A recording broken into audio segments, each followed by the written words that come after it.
Welcome to the Revive and Thrive Tribe. I'm Ryan Terry, founder of Sunrise EMDR, and your friendly meditation companion for today. Join me.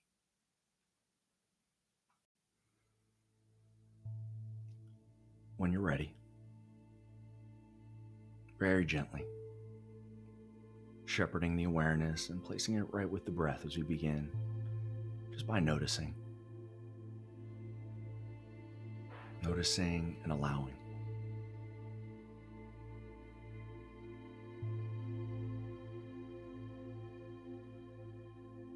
Watching now with the mind's eye as the breath moves in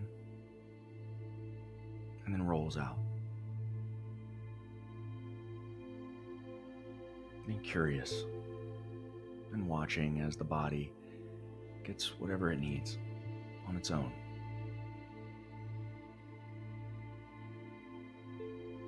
As you exhale here, you could sense sort of a letting go of any expectations or strategies. If you'd like, you can use those later in the day, but for now, you'll see they only get in the way.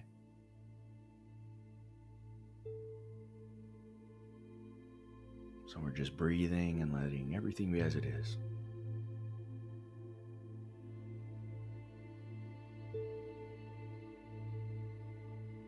Staying with the breath, we let the awareness begin to expand and just move now to the eyes. It's normal to carry tension around the eyes. These muscles are always moving, even while we sleep. But with this breath, let the eyes be still, relaxed, free of any tension. And with the same rhythm and tempo of a sun rising over the water, we can let that awareness begin to expand and radiate out from the eyes, and softening all the muscles in the face, all the muscles in the forehead. If it helps, you could even sense that any tension you're noticing that you no longer need, it just gets to leave gently with each out breath.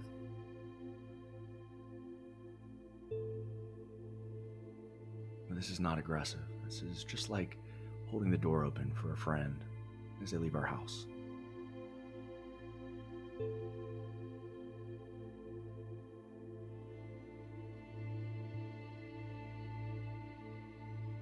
Relaxing the shoulders now.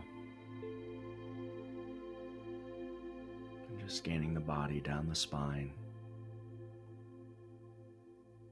Relaxing, softening in any places that feel tight or tense.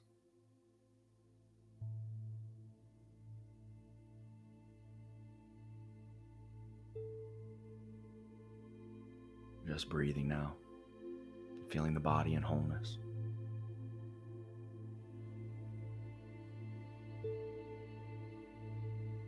Just noticing what it's like when there's no more trying to get anywhere, no more running towards or away.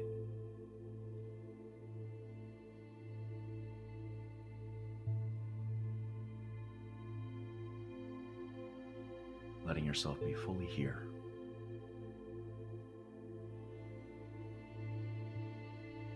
Resting in that awareness.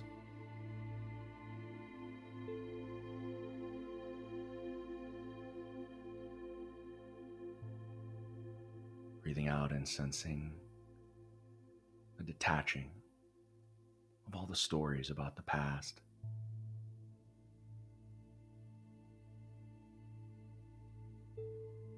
Breathing out and sensing a detaching from any expectations about the future.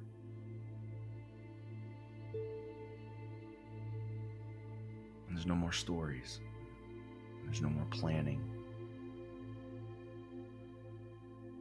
Who are you? What remains?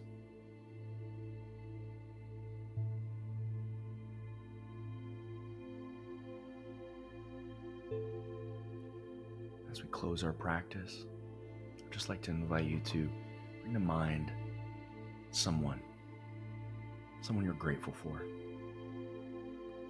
someone who's helped you, who's taught you, someone who's loved you. It could be near or far. Just visualizing them, though, right in front of you now.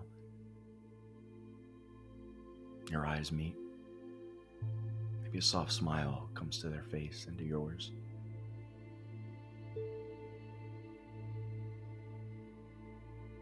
And you begin to feel that gratitude arising in the body. Wherever you feel it most now, just begin to breathe from that space as you keep your loved one in mind.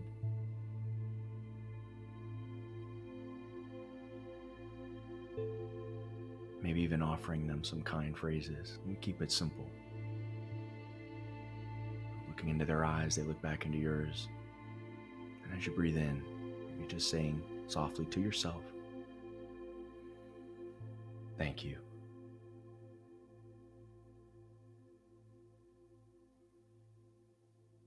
Thank you.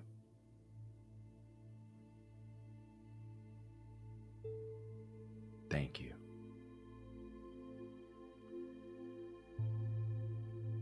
And here we're just watching, observing what it's like to feel gratitude fully.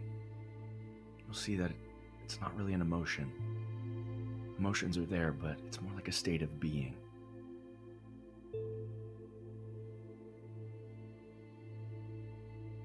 Thank you.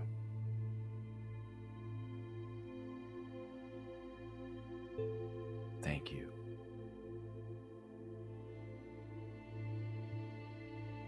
Thank you.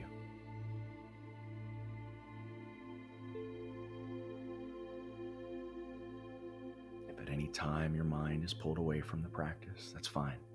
Your mind has just been trained to do this. So if it wanders into thinking, just come back to breathing, to being, and to those phrases, gratitude. And we'll close the practice on the exhale now. Sensing that gratitude leaving us and going out in all directions. You may see that gratitude increases the more we give it away.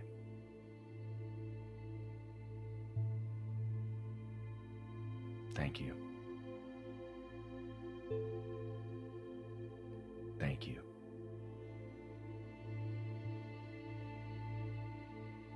Thank you.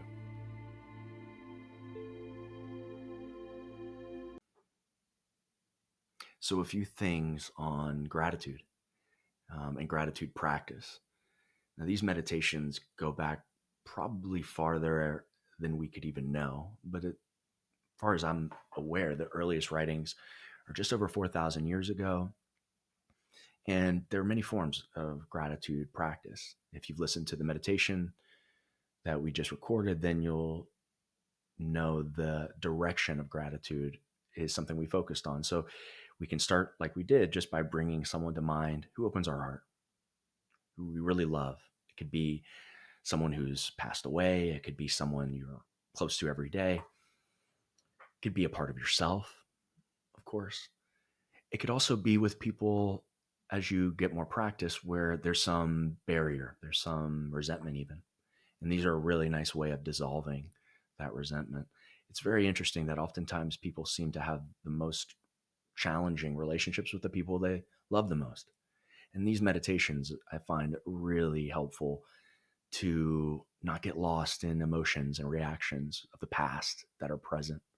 So just some gratitude practice in your car or with people or parts of yourselves that you find challenging can be a game changer and softening and seeing things new with fresh, loving eyes, as they say.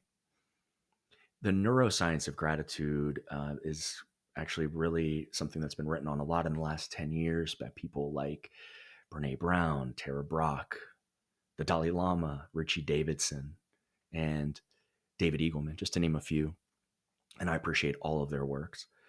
And I think we've found that this is good for us, that it's not just some simple emotional state, that it's a way of being. And that by seeing things in that way, we can be helped by it in all types of ways. including what doesn't have to happen. Sometimes the reward is what gets to happen. Sometimes the reward is the lack of something happening, like stress we don't have to deal with, or apologies we don't have to make because we didn't misspeak, we didn't react, we didn't go into protective mode and say something we regret. Of course, if that happens, that's fine too, and we can do more work. But these are beautiful ways, I think, of not getting in my own way. And I need all the help with that I can get. So so certainly there are different resources to check out with that. Again, all those names are very Google worthy. I think the other thing I would say is that I find this fascinating, that when you begin to study, for me, when I began to study a lot of these practices, they were saving my life. I was really grateful and still am to them. And one of the things that's fascinating with all the differences that you'll find are actually the similarities between traditions. So in other words, I think it's fascinating that in, let's say, Native American traditions, like the Navajo, Lakota, Muskogee practices I'm familiar with, they too have gratitude practice and meditation. And they, like people in East Asia or Western Europe and these other traditions that I've studied, they all agree that meditation on gratitude should be done first thing in the morning. And that does not have to be a really long meditation. The one we just recorded was under 8 minutes. That's probably on the long end of what I typically do. And I like to do mine before my feet even hit the ground. So I do them in bed, my gratitude practice. That way I've already done something for myself, for the world, for my family, before my feet have even hit the ground, before I've even really officially started my day. And there's a profound momentum that things like that create, I find.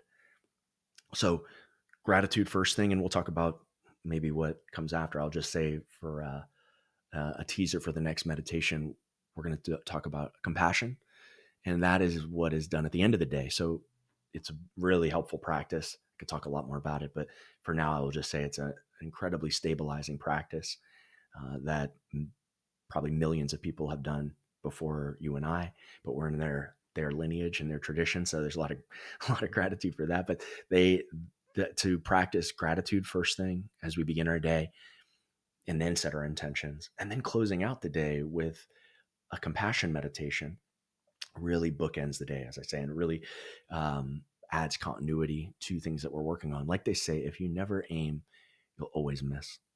So these meditations are about taking aim and reclaiming our lives